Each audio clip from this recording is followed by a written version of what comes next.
Hello everyone, कैसे हैं आप। आई होप आप घर पे अच्छे से होंगे। मेरे बच्चों, रिवीजन वीडियोस के थ्रू मैं आपको टर्म 1 का सिलेबस रिवाइज करवा रहा हूँ। अभी तक मैं आपको 4 चैप्टर्स रिवाइज करवा चुका हूँ। जैसे मैंने कल 3 वीडियोस आपको प्रोवाइड की थी। Number 1 real number, number 2 polynomial, number 3 probability. I hope कल वाले दिन आपने ये तीनों चैप्टर्स अच्छे से कर लिए होंगे।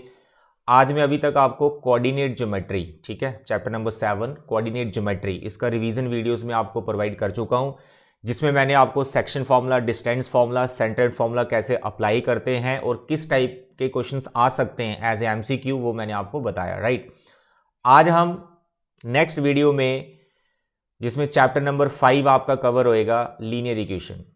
एनसीईआरटी में चैप्टर नंबर 3 है, बट हमारे प्लान के अकॉर्डिंग ये चैप्टर नंबर 5 है, लीनियर इक्वेशन इन 2 वेरिएबल्स। मेरे बच्चे, इसमें जो डिलीटेड वाला पार्ट है that is cross multiplication method. लेकिन जब आप क्वेश्चन को सॉल्व कर रहे हैं तो वहां पर आप ये थोड़े ना मेंशन कर रहे हो कि क्रॉस मल्टीप्लिकेशन से किया आपने, एलिमिनेशन से किया, या फिर सब्स्टिट्यूशन मेथड से किया। आप तो कोई भी मेथड लगा सकते हैं। तो इसलिए अगर आपको क्रॉस मल्टीप्लिकेशन मेथड अच्छे से आता है तो उसको रिवाइज कर लो। बहुत सारे क्वेश्चंस क्रॉस मल्टीप्लिकेशन से बहुत जल्दी हो जाते हैं, ठीक है। तो अब ऐसा मान के चलो कि इसमें से कुछ भी डिलीट नहीं हुआ है। तो यहां पर मैं आपको बता दूं, नंबर 1 सब्स्टिट्यूशन मेथड क्या होता है, कैसे इससे सॉल्व किए जाते हैं इक्वेशंस में, अभी आपको थोड़ी देर में बताऊंगा। नंबर 2 एलिमिनेशन मेथड क्या होता है, कैसे सॉल्व करते हैं। क्रॉस को अभी हम डिस्कशन नहीं करेंगे। नंबर 3 पे इसमें जो सबसे इंपॉर्टेंट चीज है वर्ड प्रॉब्लम्स। इसमें बच्चों को थोड़ी सी कंफ्यूजन भी रहती है, लेकिन इस टाइम पे आप ऐसा करें कि जितना भी एनसीईआरटी में वर्ड प्रॉब्लम है सिर्फ उन्हीं को परफेक्ट करो, फालतू कोई वर्ड प्रॉब्लम करने की जरूरत नहीं है। एनसीईआरटी वाली मैक्सिमम वर्ड प्रॉब्लम को कर लो, खासकर वो उठाओ जो थोड़ी टिपिकल डिफिकल्ट टाइप होती है, वो वाली वर्ड प्रॉब्लम करो, ठीक है। इसमें ये आपके 3 टॉपिक आ गए, और एमसीक्यू की फॉर्म में जिसके क्वेश्चन ज्यादा बन सकते हैं वो है conditions for consistency and inconsistency. उस पे एमसीक्यूज बनते हैं, उसी पे ज्यादातर एमसीक्यूज आपको पूछे जा सकते हैं मेरे अकॉर्डिंग। तो उसमें आपके पास कंडीशंस हैं, मैं यहां पे लिख देता हूं। जैसे यूनिक सॉल्यूशन की कंडीशन क्या है, a1/a2 is not equal to b1/b2। I hope linear equation in 2 variable क्या होती है, स्टैंडर्ड फॉर्म क्या है, वो सब आपको पता है। मैं ये मान के चल रहा हूं, यहां मैं आपको कॉन्सेप्ट क्लियर करा रहा हूं उसको, ठीक है। तो ये कंडीशन है यूनिक सॉल्यूशन की, राइट। और लाइंस ज्योमेट्रिकली अगर हम देखें तो जो लाइंस है वो इंटरसेक्ट करती हैं जब यूनिक सॉल्यूशन होता है, एक पॉइंट पे इंटरसेक्ट करती हैं। जिस पॉइंट पे वो इंटरसेक्ट कर रही होती हैं वही उसी पेयर का सॉल्यूशन होता है। Number 2, a1/a2 is equal to b1/b2 is equal to c1/c2। ये आपकी कंडीशन है इनफाइनाइट मैनी सॉल्यूशंस की। और अगर ज्योमेट्रिकली देखें तो ये ओवरलैपिंग लाइंस है, लाइंस यहां पर कॉन्साइड कर रही हैं, एक लाइन दूसरी उसी के ऊपर। और ये दोनों कंडीशंस में जो सिस्टम है उस सिस्टम को कंसिस्टेंट बोला जाता है। क्या बोला जाता है? कंसिस्टेंट। कंसिस्टेंट का मतलब वहां से कुछ सोल्यूशन मिल रहा है आपको, ठीक है, दैट इज कंसिस्टेंट। एक मिले तब भी कंसिस्टेंट, इनफाइनाइट मैनी मिल रहे तब भी कंसिस्टेंट, ओके। इसमें जो थर्ड कंडीशन है दैट इज नो सोल्यूशन। उसमें आपका आता है a1/a2 is equal to b1/b2 is not equal to c1/c2। ये कंडीशन को याद रखना आपको। This is for no solution. And system की बात करें, it is inconsistent system. Inconsistent मतलब वो जो पेयर है वो कोई सोल्यूशन प्रोवाइड नहीं कर रहा, तो जो पेयर आपने बनाया, जो सिस्टम बनाया हुआ पेयर का, दैट इज इनकंसिस्टेंट सिस्टम। और अगर ज्योमेट्रिकली बात करूं, ये लाइंस कैसी हैं, ये पैरेलल लाइंस है, parallel lines, no point in common, उनमें कोई भी पॉइंट कॉमन नहीं है, ठीक है। तो ये बच्चे इसमें मेजर टॉपिक्स हैं लीनियर इक्वेशन में जो मैंने आपको बताए। Substitution and elimination I hope आपने प्रैक्टिस कर रखा, मैं फिर भी एक एग्जांपल लेके आपको समझा देता हूं। और इन पे जो क्वेश्चंस आपकी एनसीईआरटी में हैं उनको तो आपको नहीं छोड़ना कभी भी, 101% उनको आपको कर लेना है, कंसिस्टेंट और इनकंसिस्टेंट पे, राइट। तो देखिए यहां पर पहले हम एलिमिनेशन मेथड को एक छोटी सी एग्जांपल की हेल्प से समझते हैं। मेरे बच्चे, अगर आपके पास एक पेयर आ गया 2x plus 3y is equal to 4, और दूसरा let it be 5x minus here I am writing y is equal to 7। तो आपको इन दोनों इक्वेशंस को सॉल्व करना है। उसने बोला फटाक से इसको जल्दी से सॉल्व करके बताओ। आपको जो मेथड आपके अकॉर्डिंग सही लगता है ना, जिसमें आप सुपर फास्ट तरीके से कैलकुलेशन कर लेते हो, आपको वही मेथड लगाना चाहिए। तो अभी फिलहाल मैं आपको एलिमिनेशन सिखा रहा हूं। तो एलिमिनेशन मेथड में आपको क्या करना होता है, आप किस वेरिएबल को एलिमिनेट करना चाहते हो पहले वो सोचो, एक्स को या वाई को, किसको हटाना चाहते हो, एलिमिनेट किसको करना चाहते हो। जिसको आप एलिमिनेट करना चाहते हो उसके कोफिशिएंट सेम बना दो। जैसे यहां पर x को हम एलिमिनेट करना चाहते हैं, हम ये मान लेते हैं। तो अगर आप x को एलिमिनेट करना चाहते हो तो x के जो कोफिशिएंट हैं, अभी आपको ये डिफरेंट दिख रहे हैं, एक 2 है दूसरा 5 है, इनको सेम बनाओ। सेम कैसे बनाना है, दूसरी इक्वेशन में जो x का कोफिशिएंट है 5, वो फर्स्ट वाली इक्वेशन से मल्टीप्लाई कर लो, और जो फर्स्ट इक्वेशन में x का कोफिशिएंट है जो कि 2 है, उसको दूसरी इक्वेशन से मल्टीप्लाई कर दो। करना पूरी इक्वेशन के साथ मल्टीप्लाई। उसके बाद आपको जो दो इक्वेशंस मिलेंगी, आपको वहां दिखेगा कि x के कोफिशिएंट सेम हो चुके हैं। देखो मैं 5 को मल्टीप्लाई कर रहा हूं, 5 2 = 10, 5 3 = 15, 5 4 = 20। दूसरी में 2 को मल्टीप्लाई कर रहे हैं, 10 2y एंड 40, दैट्स ऑल। बस इनको सॉल्व कर दो। सॉल्व क्या करना है यार, x के कोफिशिएंट सेम हो गए ना, इसको एलिमिनेट करने के लिए आपको माइनस करना है। साइन चेंज हो जाते हैं एज यू नो, 15 और 2 ये 17y हो गया, इनको प्लस कर दो। सर 20 में से 14 चले गए, सर ये तो आपका आ गया 6, तो y आपका आ गया 6/17। ये y का वैल्यू आप फर्स्ट में पुट करो या सेकंड में पुट करो, वहां से x निकल जाएगा बड़े आराम से, उतना आप कर सकते हैं। तो यही है आपका एलिमिनेशन मेथड। x को भी निकालना होता है, ठीक है, वो निकाल लेना। अब यहां पर मैंने जैसे 5 और 2 मल्टीप्लाई कर दिया, तो बेसिकली इनका जो एलसीएम होता है ना, वही बनाना होता है, तो उतना भी याद रखने की जरूरत नहीं है।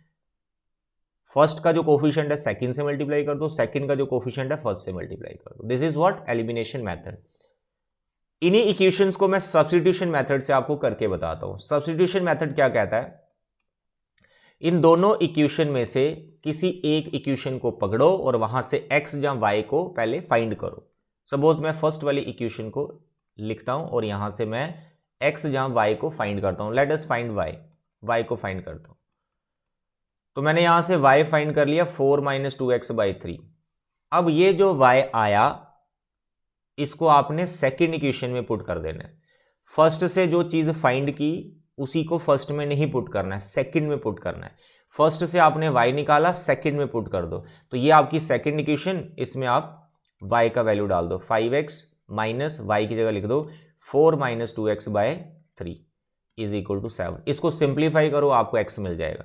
देखो 3 एलसीएम आ गया, यहां पर 15 आ गया, -4 यहां पे 2x हो गया। जो 3 एलसीएम आया था ना, वो क्रॉस मल्टीप्लाई कर दिया मैंने, यहां 21 हो गया। 15 और 2 यहां पे 17 हो गया, 21 4 उधर चला गया 25, तो x आपके पास आ गया 25/17, दैट्स ऑल। अब ये जो x आ गया, इसको आप यहां पुट करेंगे इधर, इसकी जगह पे सिंप्लीफाई करो, y निकल गया। This is substitution method. तो ये दो मेथड आपके सिलेबस में है, दोनों मैंने आपको बता दिए कैसे अप्लाई किए जाते हैं। आपकी ड्यूटी क्या है, जितने भी क्वेश्चन एनसीईआरटी में उसको प्रॉपर प्रैक्टिस करनी, ठीक है। जो भी डिफिकल्ट टिपिकल आपको लग रहा है कि हाँ यार इसमें कुछ मेरे को पंगा फंस सकता है, उसको पहले ट्राई करो, ठीक है। तो these are the two methods, elimination and substitution. अब वर्ड प्रॉब्लम बहुत ज्यादा है, इतना ही कहूंगा, सारी प्रैक्टिस कर लो, ठीक है। डिफिकल्ट टफ वाली पहले करना, जो मुश्किल लगती है उनको पहले प्रैक्टिस करना। इजी वाली को छोड़ सकते हो, अभी आप इतना टाइम नहीं आपके पास कि इजी वाली भी हम प्रैक्टिस करें, वो एग्जाम में हम कर लेंगे। अब हम वो क्वेश्चंस करते हैं जिसमें कंसिस्टेंट एंड इनकंसिस्टेंट की कंडीशंस हमें गिवन होती है, क्योंकि उन क्वेश्चंस के आने के बहुत चांस है, ठीक है। तो देखिए यहां पर आपको ये क्वेश्चंस मिल जाएंगे इधर। पहले तो ये एग्जाम्पल नंबर 16। अगर ये एग्जाम्पल आपको समझ में आ गई ना, तो भाई साहब इस टाइप के सभी क्वेश्चंस आप बड़े आराम से कर लोगे। ये एग्जाम्पल बहुत ज़्यादा इंपॉर्टेंट है। कंडीशन है व्हाट इज के for which the pair of linear equation have infinite many solutions. यहाँ पे कंडीशन कुछ भी हो सकती है, यूनिक भी हो सकती है, नो सॉल्यूशन भी हो सकती है, इनफिनाइट भी हो सकती है। यहाँ पर हमें इनफिनाइट दिया हुआ है। आपको ये सिंगल क्वेश्चन समझना है, सारे क्वेश्चन आराम से समझ में आ जाएंगे। जो पेंडिंग वाले इसमें बच जाएंगे, दैट यू कैन डू ऐसे ही चुटकी बजा के हो जाएंगे। पहले आप समझो कि कंडीशन क्या है, इनफिनाइट, तो उसको लिखते हैं हम a1/a2 is equal to b1/b2 is equal to c1/c2, तीनों इक्वल होते हैं। तो देखिए यहाँ पर a1/a2 फाइंड किया गया है, b1/b2 फाइंड किया गया है, c1/c2 फाइंड किया गया है। यहाँ से आप a1 लो, ये b1 ये c1, ये a2 b2 c2। साइन का ध्यान रखना, कोफिशिएंट के साथ अगर माइनस है तो उसको लेना होता है, ठीक है। तो this is A1 by A2, B1 by B2 and C1 by C2, तीनों को इक्वेट कर दीजिए, क्योंकि इन्फिनाइट की वही कंडीशन है। अगर यूनिक की होती तो यूनिक की लगानी थी, अगर नो की होती तो नो की लगानी, तो इन्फिनाइट में आपने तीनों इक्वेट कर देने। तीनों को आपने इक्वेट कर दिया इस तरह से। अब आपको यहां से k कैसे फाइंड करना होता है, एक्चुअली आपको k की पॉसिबल वैल्यूज फाइंड करनी होती है, मतलब मैक्सिमम जितनी निकल रही हैं सारी वैल्यूज को फाइंड करना होता है। फिर आपने उन वैल्यूज को रिजेक्ट कर देना होता है जो इन्फिनाइट प्रोवाइड नहीं कर रही है, यानी जो वो कंडीशन फॉलो नहीं कर रही। यहां पर क्या है, इनफिनाइट में नहीं। अगर k की ऐसी वैल्यू है जो यहां पर पुट करके तीनों को बराबर नहीं कर रहा है, उस वैल्यू को छोड़ देना है। अब देखिए यहां पर फर्स्ट टू को इक्वल ले लिया, पहले ये फर्स्ट टू को इक्वल ले लिया, तो जैसे आपने फर्स्ट टू को इक्वल लिया तो आपने यहां से k का वैल्यू निकाल लेना है। आपने क्रॉस मल्टीप्लाई किया 36 और k आया प्लस माइनस 36, एक प्लस 6 और दूसरा माइनस 6, यानी k की दो वैल्यूज आ रही। अब क्या पता इसमें से एक रिजेक्ट हो जाए, वो देखना पड़ेगा। अब यहां पे क्या किया, फिर अभी हमने सेकंड को और थर्ड को इनको इक्वेट किया, सेकंड और थर्ड को इनको इक्वेट किया। अब जब आप इनको इक्वेट कर रहे हो, वहां से भी आप k का वैल्यू ढूंढ रहे हो, और यहां से आपको जो k का वैल्यू मिल रहा है वो 0 भी मिल रहा है और साथ में 6 भी मिल रहा है। क्रॉस मल्टीप्लाई करके आप इस चीज को चेक कर सकते हो। जो बच्चा इधर k ऐसे कैंसिल कर रहा है वो गलत काम है, वो नहीं कर सकते। जिसको आप फाइंड कर रहे हो उसको कैंसिल नहीं करना, उसको फैक्टराइज करके सिंप्लीफाई करके उसकी वैल्यू निकालनी होती है। ऐसे कैंसिल नहीं कर सकते अब जैसे यहां मैंने लिखा हो, ठीक है, कैंसिल नहीं करना है इसको। इसलिए एग्जाम्पल बहुत इंपॉर्टेंट है, बार बार बता रहा हूं। तो k का वैल्यू एक आपका यहां से 0 भी निकलेगा और एक k का वैल्यू आपका 6 भी निकलेगा। यहां पे देखें फैक्टराइजेशन सब किया हुआ है, डन। अब k की टोटल वैल्यूज कितनी हो गई, 6 माइनस 6 और 0, आगे 3 k की वैल्यूज। अब ये तीनों रखनी है या इसमें एक रखनी है या दो रखनी है, वो कैसे देखना है, बड़ा सिंपल है। ये जो आपने कंडीशंस बना रखी है k/12 is equal to 3/k is equal to k minus 3/k, वो वैल्यूज k की रखनी है जो इन तीनों को इक्वेट कर रही होगी, क्योंकि इनफिनाइट की कंडीशन फॉलो होनी चाहिए। सपोज करो मैं k0 लेता हूं। अब जब मैं k0 लूंगा तो ये दो टर्म्स तो नॉट डिफाइंड हो जाएंगी और ये वाली 0 हो जाएगी। तो दो नॉट डिफाइंड हो रही है, एक 0 हो रही है, वो तो इक्वल ही नहीं होते। 0 अलग चीज है, नॉट डिफाइंड अलग चीज है। तो k0 नहीं हो सकता, वो रिजेक्ट हो गया, k0 नहीं हो सकता। ऐसे आपको 6 को देख लेना है, ऐसे आपको -6 को देख लेना है। तो आप नोटिस करेंगे तो यहां पर आपको यह पता चलेगा the value of k that satisfy both the conditions is equal to k is equal to 6, यानी सिर्फ 6 इसको सेटिस्फाई करेगा, -6 भी नहीं सेटिस्फाई करेगा, दैट यू कैन पुट। तो this example is very important, इसको आपने 100% कर लेना है। इसी पे बेस्ड आपका क्वेश्चन नंबर 2 है, जिसके दोनों पार्ट आपने परफेक्ट करने हैं, एकदम परफेक्ट करने हैं। ये दोनों पार्ट बहुत इंपॉर्टेंट है। मैंने ऑलरेडी जब ये चैप्टर पढ़ाया था ये सॉल्व कर रखे हैं, आप वहां से हेल्प ले सकते हो। अभी रिवीजन में मैंने आपको बता दिया क्वेश्चंस कैसे किए जाते हैं, ठीक है बेटा। तो बस दैट्स ऑल, इसके अंदर और कुछ भी नहीं है। रिड्यूसिबल वाली एक्सरसाइज मैंने करा रखी है, वहां से आप उसकी हेल्प ले सकते हो। बहुत ईजी सी ये एक्सरसाइज है। हाँ, वर्ड प्रॉब्लम आपको करनी होगी, और कुछ नहीं है इसमें, ठीक है। फिर से बता दूं, एलिमिनेशन सब्स्टिट्यूशन मेथड वो आपको पता होना चाहिए कैसे सॉल्व करते हैं। कंडीशन वाले जो मैंने अभी बताया, कंसिस्टेंट इनकंसिस्टेंट की कंडीशंस, ये याद कर लो। And the last is word problem, बस इसमें इतना आपने करना है। पहली प्रेफरेंस एनसीईआरटी को देनी है, इसको परफेक्ट करना है, then go for NCERT exemplar. अगर एनसीईआरटी ही नहीं हो रही तो भैया इसी को लगे रहो, पहले एनसीईआरटी को करो, और कोई बुक करने की जरूरत नहीं है। आपका जो मैक्सिमम जो एमसीक्यूज हैं वो एनसीईआरटी से ही बनकर आएंगे, ये मैं आपको बता रहा हूं, ठीक है। तो इस लेक्चर को यहीं क्लोज करते हैं। नेक्स्ट लेक्चर में मैं आपको ट्रिग्नोमेट्री डिवाइस करवाऊंगा, जिसमें प्रॉपर्टीज क्या होती हैं वो सारी लिखवा दूंगा वापस। बेसिक डेफिनेशन क्या है ट्रिग्नोमेट्री का वो लिखवा देंगे। ट्रिग्नोमेट्री टेबल कैसे बनता है वो सिखा दूंगा। तो पूरा चैप्टर आपका एकदम रिवाइज हो जाएगा उसमें, ठीक है बेटे। तो रिवाइज करते रहो अच्छे से, प्रैक्टिस करते रहो, टाइम वेस्ट बिल्कुल मत करना।